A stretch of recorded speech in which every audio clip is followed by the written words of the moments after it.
have a right to perform action but not to decide result. Shrimad Bhagavad Gita, Chapter 5, Karam Sannyas Yoga. Arjun said, Krishna, I am confused listening to praise of renunciation of action, Karam Tyag, and performance of action, Karam Yoga. Kindly, decisively tell me which path is beneficial for me. Shri Bhagavan said, both Karam Tyag, renunciation of action, and Karam Yoga, performance of action, give highest benefit. Karam Yoga is easy, but Karam Tyag is better. O Arjun, he who does not have grudge against anyone and has no aspirations, such a Karam Yogi, man of action, should be considered as a renouncer because he is free from grudge and attachment. He is liberated from bondage. The one who considers Sankhya Yoga, knowledge, and Nishkam Karam Yoga, doing action without desire, as different is ignorant.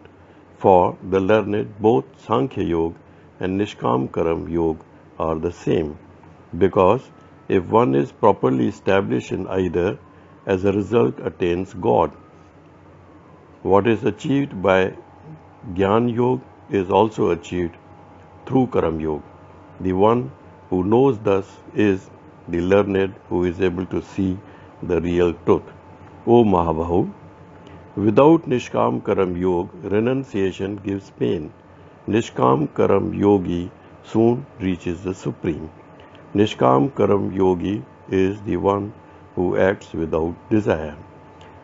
The Karam Yogi, a pure soul who controls his mind and senses, sees Atma, soul, in every living entity, while performing all actions, is not bound with actions. The one with divine consciousness, even if he sees, listens, touches, smells and eats, walks, sleeps and keeps breathing, but still he thinks he does not do anything and thinks that the organs are doing their actions and he is different from them. The one who gives up all desires, dedicates all his actions to the Supreme, is not implicated in any sin, like a leaf of lotus plant which remains unaffected by water. The Karam Yogi, who works selflessly using intellect, mind and senses, does all actions only for purifications of his inner soul. The Karam Yogi, by renunciation of all desires for the results, achieves supreme peace, and the one who is not a yogi gets involved in bondage of result of actions. Jivatma, who renounces all actions, neither does anything or gets anything done, lives with pleasure in the house, a 9-door body, giving up all actions. Prabhu, the Supreme, does not create doership, neither actions nor their results. All this happens due to qualities of nature, that is, gunas of nature. The Supreme does not associate himself with good deeds or sins of anyone.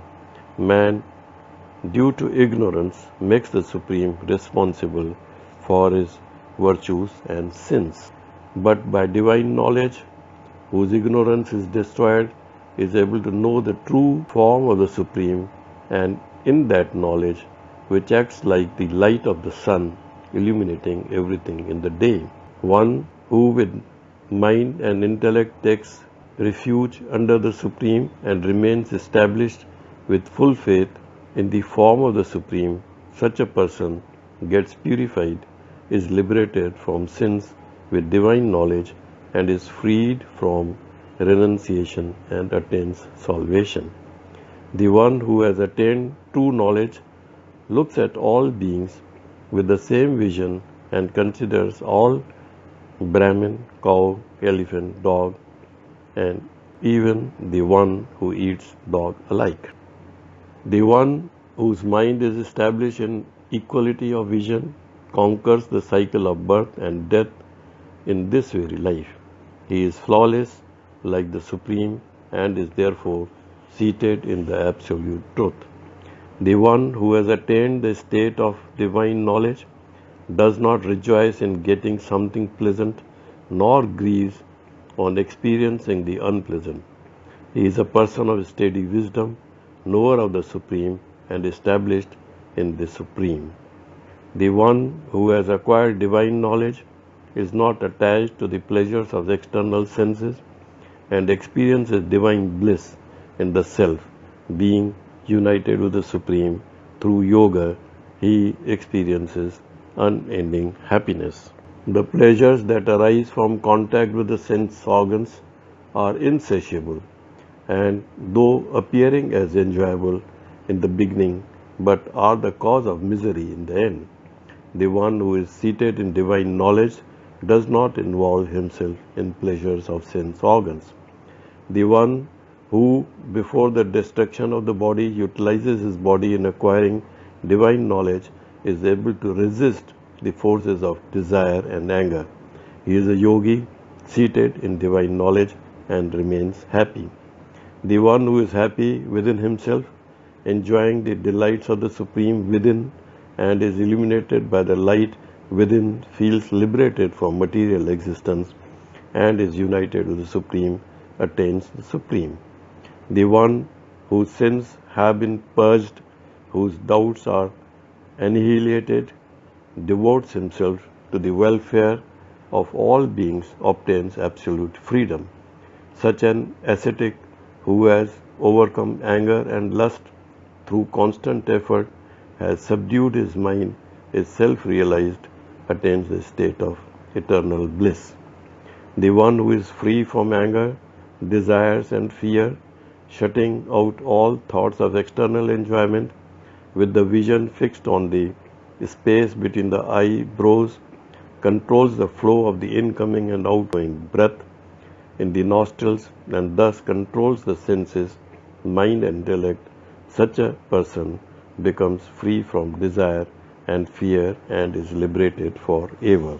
My devotees, who has realized that I, the enjoyer of all sacrifices and austerities, the Supreme Lord of all the worlds, and the well-wisher of all, friend of all living beings, attains eternal peace.